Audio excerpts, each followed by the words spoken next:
versículo da Bíblia do livro de Deuteronômio 36. O Senhor teu Deus circuncidará o teu coração, para amares ao Senhor teu Deus de todo o coração e de toda a tua alma para que vivas. E a gente vai falar o significado na prática, o que é circuncidar. Que tem muitas pessoas que não entendem essa palavra ou ainda está ligado naquele versículo ou naquele ato. Na prática, né? Na prática judia, né?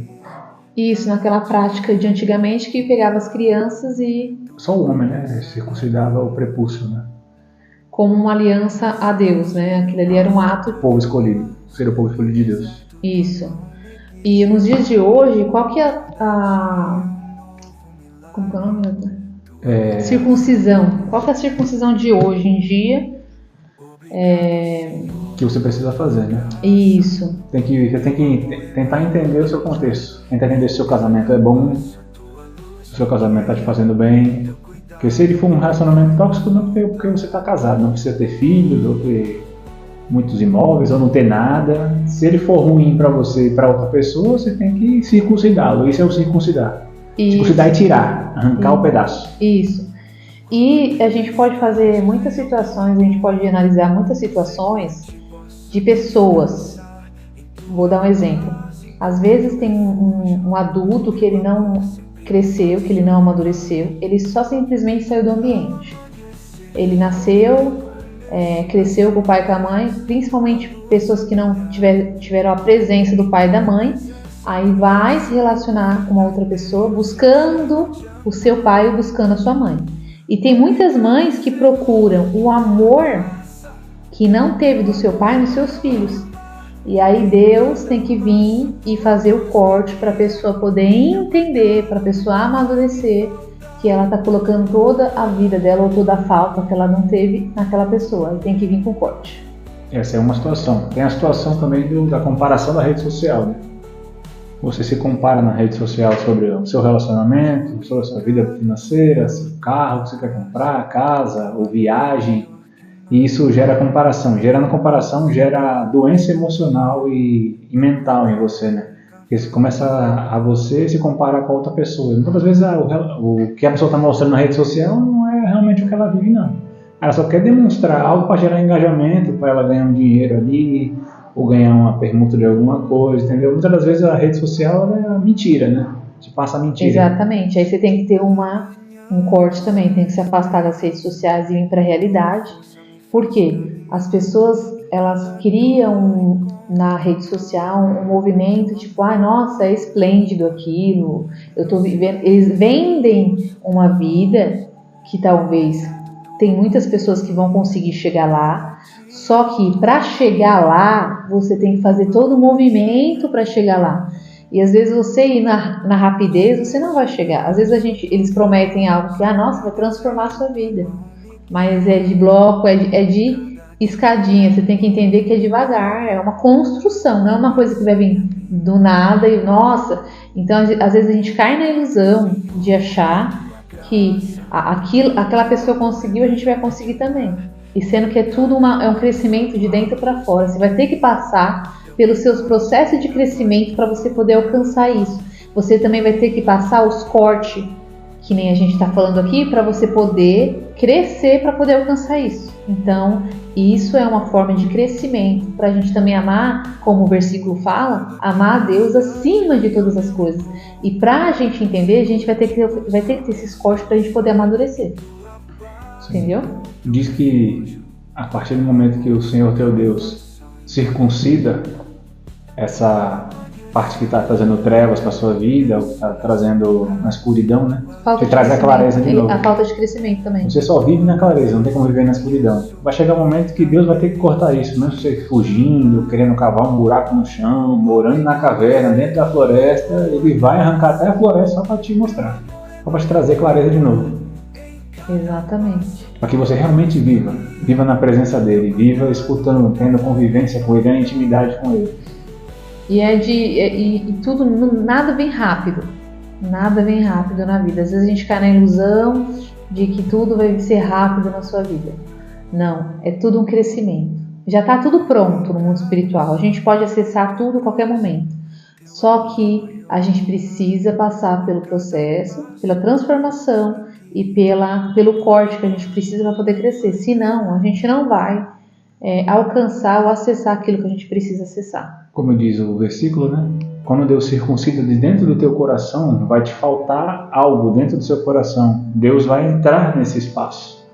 A partir do momento que ele tira, vamos supor, ele tira alguma coisa que você gosta, ele tem que entrar e preencher aquele espaço, senão você cria a falsa identidade, a falsa existência de você mesmo. Só que também tem a lição. Ele corta, só que no primeiro momento você se revolta, no primeiro momento você fica irritado, porque você não sabe o que está acontecendo. Só você fica irritado com o outro, só que você entende, quando você para entender que tem uma lição, tem um aprendizado no meio disso, só que às vezes você só consegue ver depois de um certo tempo que você já ficou irritado, que você já ficou...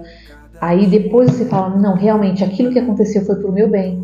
Só que até a gente chegar nesse estado de entender que isso foi pro nosso bem, acontece várias coisas, porque a gente às vezes está tão focado em nós, ou então focado no que aconteceu na vida do outro, que a gente quer que aconteça com a nossa, que a gente não entende a lição naquele momento, só com o tempo. Aí a gente, peraí, isso aí foi bom para mim, bom para o outro. Só quando você entende, aprende a lição e aí você... É porque para você entender a lição, você tem que abaixar a euforia e a raiva.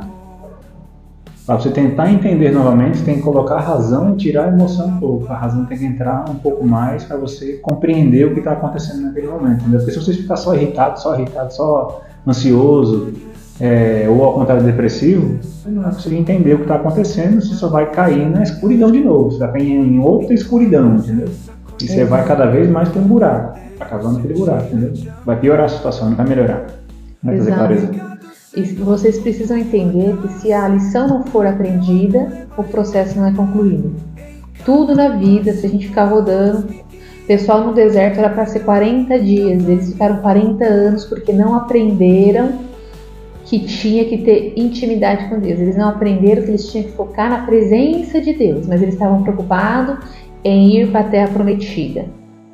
Eles ficaram 40 anos, não aprenderam. Teve 2 pessoas que entrou na Terra Prometida, mas se as pessoas não entenderem que elas precisam aprender a lição, elas não vão alcançar aquilo que elas precisam alcançar. E outra coisa que o povo do deserto fazia, terceirizava para Moisés.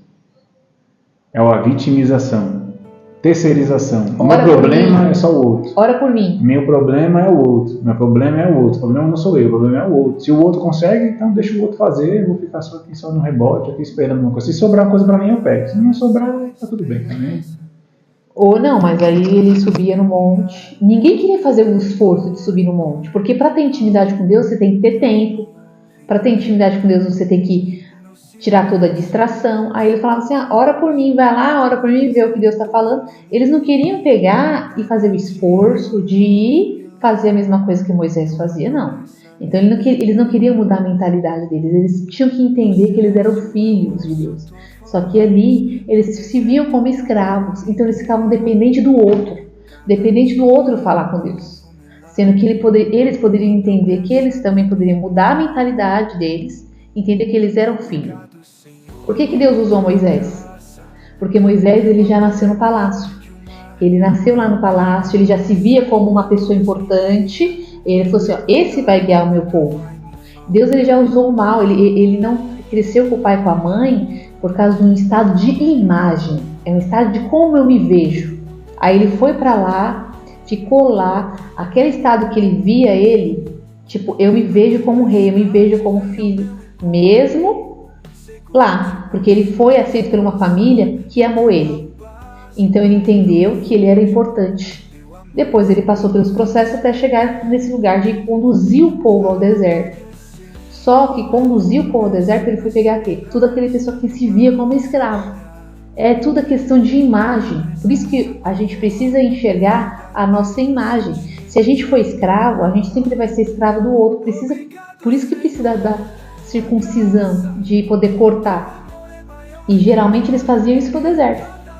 Era lá no deserto que eles faziam, que eles tinham que cortar. Só que acontece um grande problema. A pessoa se compara com o Zezinho, o vizinho, e não se compara com Jesus. Jesus nunca se fingiu vitimista ou terceirizou os seus problemas, não. Jesus é o maior exemplo que tem. Só tem esse exemplo, na verdade. A gente não tem que procurar, se o fulano, não sei quem não interessa. Não interessa eu sei quem. Você tem que usar Jesus como comparação. Jesus se vitimizava? Não. Jesus, ele pegava o seu poder e manipulava pessoas? Não. Jesus era humilde de coração? Jesus, mesmo na sua posição que tinha e sempre teve, se mostrou superior a alguém? Humilhou alguém? Pisou em alguém? Ele nunca fez isso. Nunca precisou fazer isso. Chegou um momento que era o momento da crucificação. Ele pediu para Deus, para que Deus intervia por ele, para ele não ser crucificado.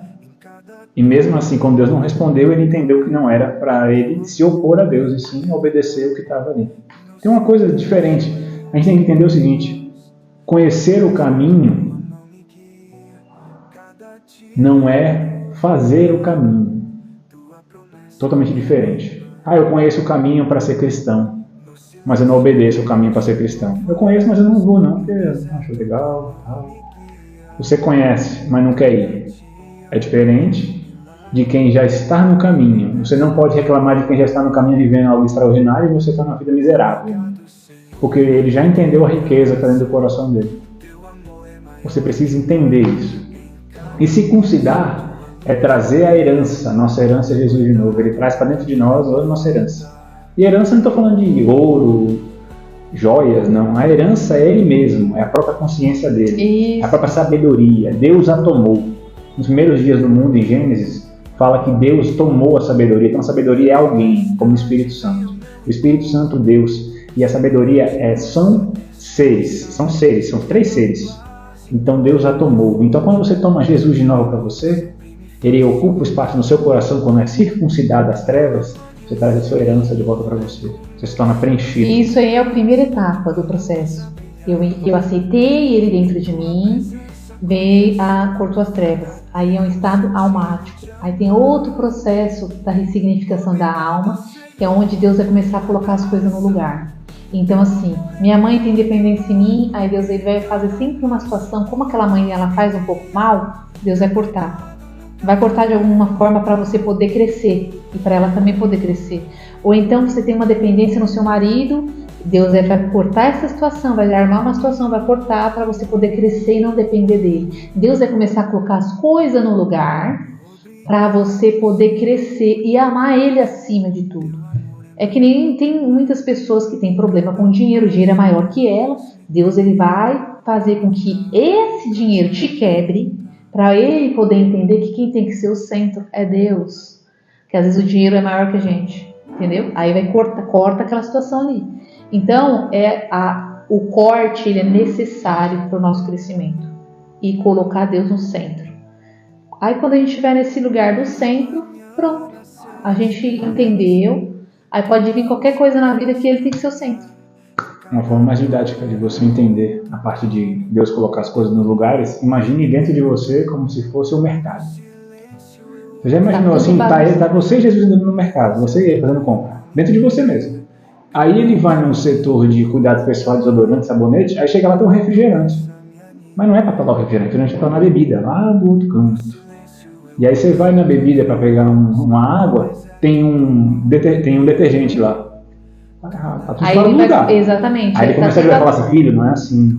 O detergente a gente pega aqui, a gente põe na parte de limpeza. Aí Deus vai, ele vai organizando a parte colocando tudo no seu lugar certo. E quanto mais organização, mais tudo vai subindo, a consciência mais luz, mais entendimento de quem é Deus, quem é você e quem são as pessoas, ela aumenta.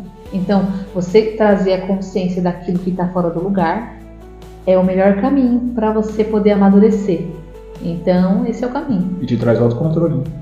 Se gerenciar dentro de você mesmo te traz o autocontrole e o autodomínio. Você começa a enxergar você mesmo. Fala, meu Deus, o que é que eu estou fazendo? Exato. É isso. É o que a gente tem para falar para vocês hoje. Até o próximo vídeo.